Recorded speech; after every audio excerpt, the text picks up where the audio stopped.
Velkommen til en oversigt over nyheder fra amerikansk politik i august.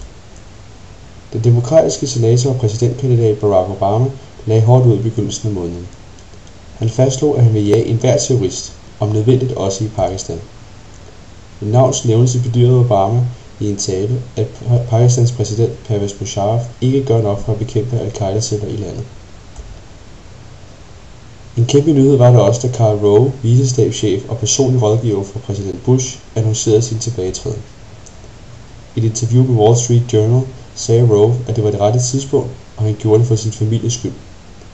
Såvel kolleger som præsident Bush beklagede Roves beslutning. Vi vil fortsat være venner, konkluderede den amerikanske præsident. Jeg ønsker dig alt det bedste, sagde Bush henvendt til Rove. Jeg er taknemmelig for at have været vidne til historien. Det har været en glæde og en ære for en livstid, sagde Rove. Et andet medlem af Bush-administrationen, der valgte at meddele sin afsked, var justitsminister Alberto Gonzales. Gonzales har længe været under politisk pres på begge sider i kongressen. Præsident Bush accepterede afskedsbegæringen modvilligt. Og Gonzales er en mand af integritet, sømmelighed og principper, udtalte præsidenten efterfølgende. Jeg har levet den amerikanske drøm.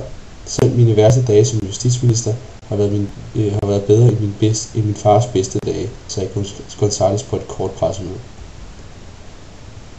Men det var ikke bare farvel til Rowe og Gonzales.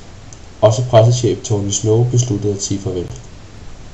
Snow kæmper i øjeblikket en kamp mod den tyktarmskræft, der længe har hæmmet ham i jobbet. Den hidtidige talskvinde 35-årige Dana Perino bliver ny pressechef. Der er endnu ikke fundet afløsere for Rowe og Gonzales. August endte med at blive den helt store afskedsmåling, også uden for Det Hvide Hus.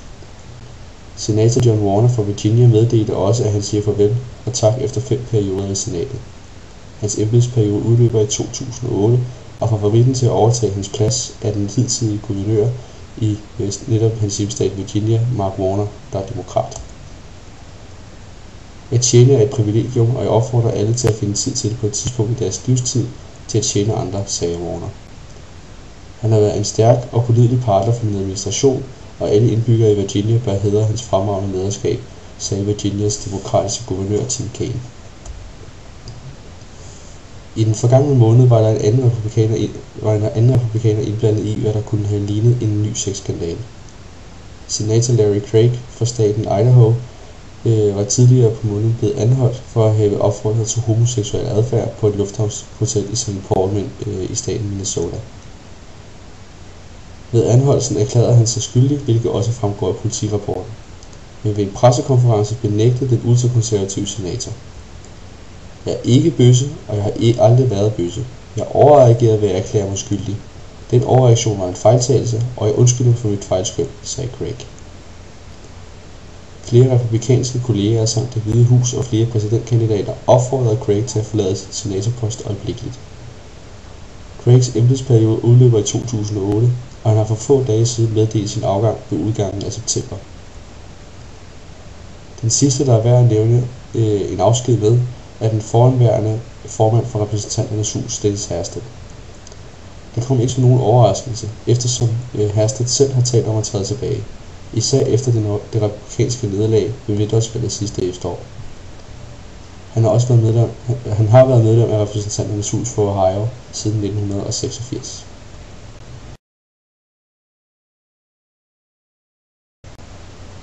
Nu til en omgang korte nyheder.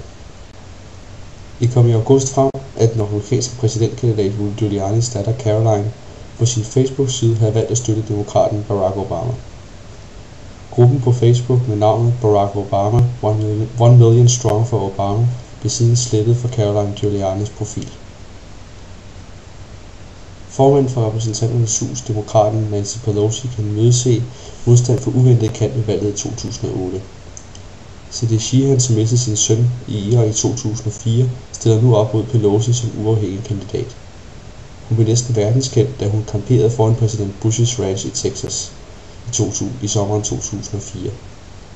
Sheehan begrunder sin opstilling med, at USA har behov for forandring, samt at Pelosi og demokraterne ikke har gjort nok for at få stoppet krigen i Irak.